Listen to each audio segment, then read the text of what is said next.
So I've had the M1 iMac for just about a year and a half now, and to this day, it still amazes me. And you might be asking, why the heck are you reviewing a computer from a year and a half ago? And simply put, it's an amazing freaking computer with great value. It's easy to get wrapped up in all the latest and greatest releases, and frankly, a company's job is to get you to spend the most money possible. Well, I'd like to remind most people, including myself, that you don't need the latest and greatest, and this M1 iMac is still a powerhouse, and it's a perfect mix of performance and beautiful aesthetic. So here's my review of the M1 iMac a year and a half later. And if you're new here, thanks for stopping by. On this channel, I cover tech, gaming, and a few things in between. So if you enjoy the video, hit the like button, and if you love it, consider subscribing. If you don't, you will step in water the next time you put on a fresh pair of socks. The first thing I want to touch on though is the build and aesthetics, since really this is one of the main reasons people gravitate to the M1 iMac. A lot of us tech heads see beautiful tech daily, we watch all the latest videos, we see all the press releases, but most everyday people don't see that stuff, and most times when they see the iMac, there's always a large wow factor.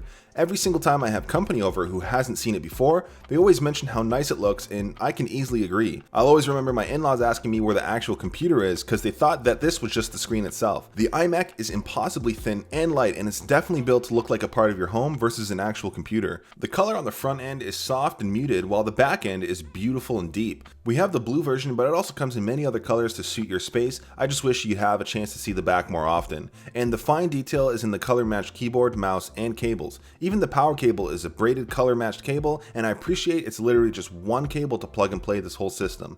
Our model is an upgraded model though, so it does come with 4 ports on the back end, 2 of which are Thunderbolt. And while this iMac is beautiful, there is a huge flaw, and that's the lack of ports. I did end up getting this iMac specific dock that fixes everything I hated in terms of lack of ports. This is a 7-in-1 hub, and personally I do feel like it is almost a must-have. It brings back USB-A ports, a Type-C port, and all the card readers you'd need. This is especially important if you're a creator. One thing to mention as well is that the included storage in the iMac is just so expensive to upgrade, so if you do want more space down the road, you can actually install an SSD using this dock itself.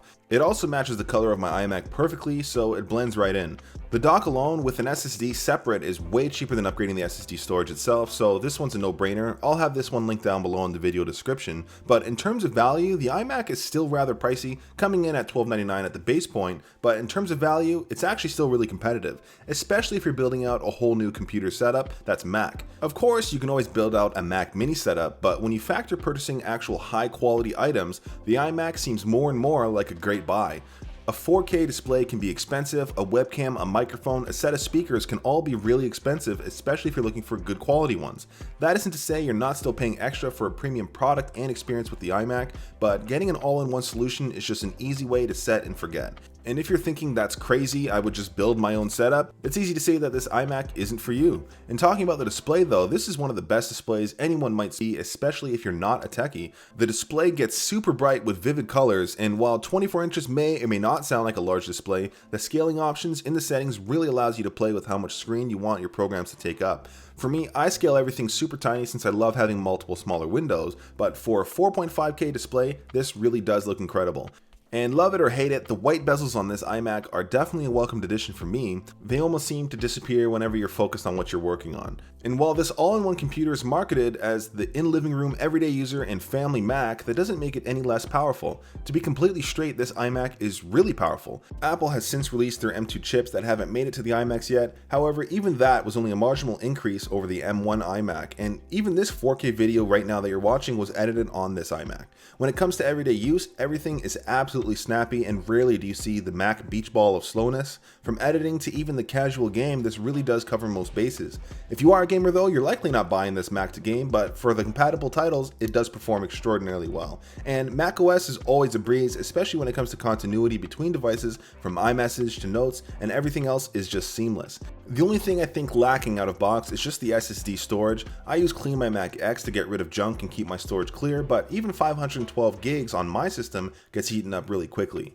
As mentioned before though, you could most definitely spec out a Mac Mini, and you'd need to buy some speakers, a mic, and a webcam, but I can say confidently that the included mic, cam, and speakers on the M1 iMac are actually really good. The 1080p webcam seems to actually do a really good job, definitely good enough for calls. With this in the living room, it's super easy to hop on FaceTime calls with family, just one of those things you really grow to appreciate over time. Their microphone as well is more than passable and can easily be used for self-recordings or even voiceovers for the starter creative. And probably the best of the built-in features, I'd say, is the speakers. Honestly, I'm not sure they got sound so good with a system this size, but throwing on iTunes is super easy and the sound fills my entire main floor. And I've been playing the new Blink-182 on repeat recently. But I think I'm a little bit weird since I actually have an infatuation with the included Magic Mouse and keyboard. I know some folks really hate them, but I love them. The chiclet keys on the Magic Keyboard is actually one of my favorite typing experiences, not to mention Touch ID is super handy if you do have the Touch ID variant of the keyboard. The Magic Mouse is a love-hate relationship though. I cannot stand the way this charges on its side,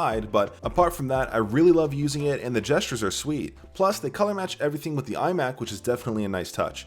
Okay, so overall, who is this iMac for? Honestly, it's really great for the everyday person, someone who simply wants an all-in-one solution that works well, and even a beginner creative. With a small size and enormous power, it can go just about anywhere in a small desk setup. It's absolutely perfect in our living room setup, especially since it allows me to spend more time with my family while writing YouTube videos or working on my evening assignments. For me, it's all the small things like that that add up to even more value to an already value-packed product. I'm a student, I'm a dad, I'm a wannabe YouTuber, and you can do just about everything on this iMac while being present with my family.